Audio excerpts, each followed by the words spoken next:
لسګونه نجونو د خیاطۍ لنډمهاله زده کړې ترلاسه کړې. شفق خیریه بنسټ په کابل کې د 300 نجونو لپاره د خیاطۍ او نورو حرفوي زده کړو زمینه برابره کړې چې تر شپږو میاشتو لنډمهاله زده کړو او عملي کارونو وروسته یوه ډله نجونې فارغې شوې چې له دې وروسته به هغوی وکولی شي د ځان لپاره کوچنی کاروبار ایجاد کړي. ما دوره 6 ماه را تکمیل کردیم دیگه. بر 6 ماه بود خیاطی هسته دیگه. کسایی که یعنی علاقمند هستند یعنی خوش دارن میخواین بیاین به اینجا بر 6 ماه است. در صورتی بر ما زمینه مهیا شود مثلا یک فروشگاه یگان دکان اینجایا که ما بتونیم تولیداتی که مثلا داشته می باشیم، مثلا لباس ها است، لباس های افغانی و هر قسم لباس ها ما او را که تولید میکنیم یعنی او قسمت به فروش برسد تو یک جای بر ما یعنی مساعد شود. برگزاری همچه برنامه برای خانم برای رشد خانم بسیار مفید است. ما تشکر میکنیم از خانم یلدا شفق که همچه برنامه را برای انداخته و امیدوار هستیم که همیشه همچه برنامه داشته باشیم تا بتوانیم خانم‌ها رشد کنن. به مدت 6 ماه میشه قبلا خیاطی را یاد نداشتیم و 6 ماه میشه که در کورس میایم و خیاطی را یاد گرفتیم که فارغ میشیم دیگه. بعد از فراغت خود رشته خیاطی را پیش میگیریم چون یکم خوبتر تانستیم که یاد بگیریم. نشسته که به خاطر فراغت دست کم 80 تن از خواهران ما که موفقانه از کارگاه خیاطی مؤسسه خیریه شفق فارغ شدند. با سخن معروف نبرد ما با تاریکی است. برای نبرد با تاریکی شمشیر نمیکشیم بلکه چراغ میافروزیم. این سخن معروف بارزترین مصداق کار و پیکار ما در چارچوب مؤسسه شفق است. حاضرین معزز، آبادی افغانستان و گام نهادن در مسیر خودپسندگی این کشور را به متن مناسبات جهانی میکشاند.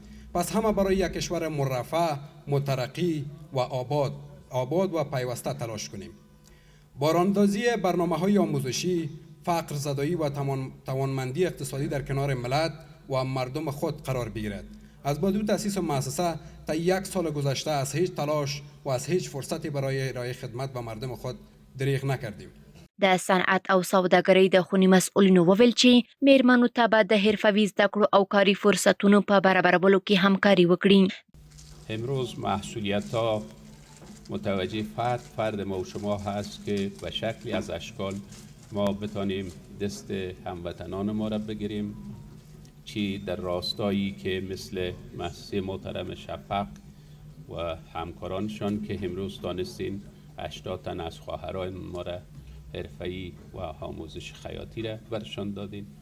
ولی ما هم مسئولیت داریم که تولیدات و کارهای دستی خواهران را در مارکت ها جا بدیم، در مارکت ها برسانیم و بالاخره در مارکت های بین المللی که اونا به دستوخت خانم‌های افغانستان از گذشته ها هم آشنایی دارند. ما یکی از خدمتگاران سکتور خصوصی افغانستان یعنی معاون تجارتی و اتاق تجارت و سرمایه گذاری افغانستان هستیم و به شما خواهرانی که امروز حرفه آموختین، زحمت کشیدین و میتونین چیزی را تولید بکنین. ما با شما وعده میتیم که شما با اتاق تجارت و سرمایه گذاری افغانستان با اتاق تجارت خانم ها در ارتباط باشین. انشالله ما کوشش میکنیم که شما را طبق قانون و مقررات امارت اسلامی و طبق قانون و مقررات نافذه کشور بتانیم در نمایشگاه‌های داخلی و خارجی برای شما غرفه‌ها تهیه کنیم و جایی را بدیم تا همون تولیداتی را که شما با دستای ظریف و زیبا و زحمت کشیتان جور میکنین او را انشالله به فروش برسانین و با او مارکت پیدا کنیم. امروز جای خوشی که برای خواهرای ما امروز دوره فراغتشان هستند، یک مسئولیتی را دیگه هم به دوششان گرفتن، امکاناتی را ما من حیث افغان، من حیث مسلمان، من حیث یک انسان دستی را بگیرین، همون ماشینی که در خانه دارن برشان فرمایش بدیم، حد اقل ما مردا که هستیم حق حقوق خانوما را نگیریم، همون تولیدی که خانوما میکنن فامیلا را کمک بکنن تا تجارت خودشان با پای ساده شوند. دیگه قلبا از خواهر بزرگ ما بانو شفق تشکری میکنم که امروز یک برنامه را ساختند که هم رسانه ساختند و هم از رسانه توقع داریم که امی پیامی که امروز خواهرها که دارن بر دیگرها برسانند تا انعکاس بتن و این کمکای خارجی که به نام ملل متحد و دیگر برای خواهرها میآیند ای را بگذارین بر اینمی خواهرای ما در اختیارشان بتین تا یا بر خود کفایی بروید.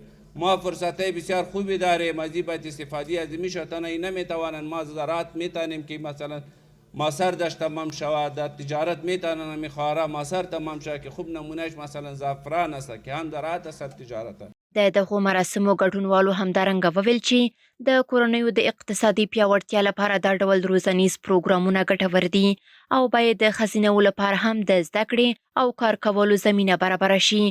جای خرسندی است که در همچون مجلس که فراغت تقریبا 80 خواهر عزیز ما هست ما حضور داریم و جای خیلی خرسندی هست که در شرایط کنونی اشخاص و افراد هستند که در راستای زنان فعالیت میکنند و در قدم نخست تبریک میگم به خواهران ما که امروز از بخش صنایع فارغ شدند و من متیقن هستم که هر کدام شما نماد از شجاعت هستین و میتونین که پیشرفت بکنین. این ابتدای پیشرفتتان است. همچنان جا دارد که از تمام مؤسسه هایی که در پیشرفت بانوان فعالیت دارد، بالخصوص مؤسسه خیریه‌ای و خدمات اجتماعی شفق که در رأس بانوی توانا و شجاع یلدا عظیمی هستند و فعالیت میکنند و تا امروز از فعالیت هایشان بیشتر بانوان بهره‌مند شدند، سپاسگزاری میکنیم. و از تمام مؤسسات و تاجرانی که در راستای فعالیت و هموطنان ما فعالیت میکنند و کار میکنند، خواست ما ای است که همچون فعالیت ها را بیشتر بسازند تا بیشتر طبقه بانوای ما فعالیت بکنند، رشد بکنند، نه تنها در بخش صنایع. در بخش ما مثلا نهادی داریم که حمایت از زنان خبرنگار افغانستان میکنه، همچون مؤسسات خیریه‌ای داریم که زنانی که در بخش صنایع و بخش‌های حرفوی میخواین فعالیت بکنن را تحت پوشش قرار میدن. از همه ایشان سپاسگزاری میکنم و آرزو میکنم که این فعالیت‌هایشان بیشتر باشد. جای بسیار خوشی است که ما امروز در مجلس حضور داریم که تعداد زیادی از خواهرای ما صاحب یک حرفه میشن و تشکری میکنیم از دوستایی که این زمینه را مساعد ساختن. گرچه وقتی که ما بیرون میبراییم تصور در مجموع همیسته که فضا به کلی قید است، خانما به هیچ چیز دسترسی ندارن، به درس، به تعلیم و به حرفه. راه اندازی همچون پروگرام ها نه تنهایی که در داخل افغانستان برای همشیره های ما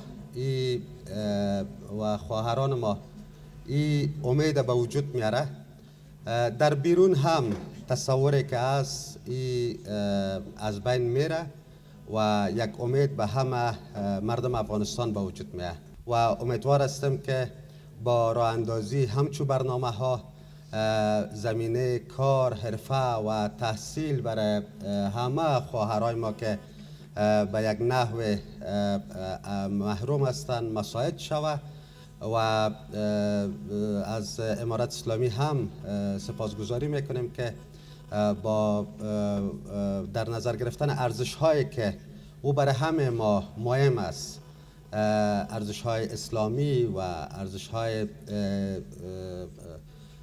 ملی که ما داریم و ارزش های کلتوری که ما داریم، با وجود از این فضا را برای خواهران ما مساعد می سازه.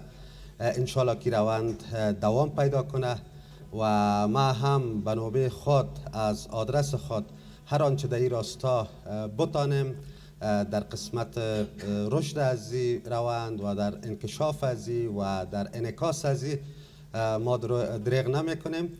اوس مهال د هیواد په بیلابیلو ولایتونو او مرکز کابل کې زرګونو میرمنو ته په خصوصي سکتور کې د کار زمینه برابره شوې.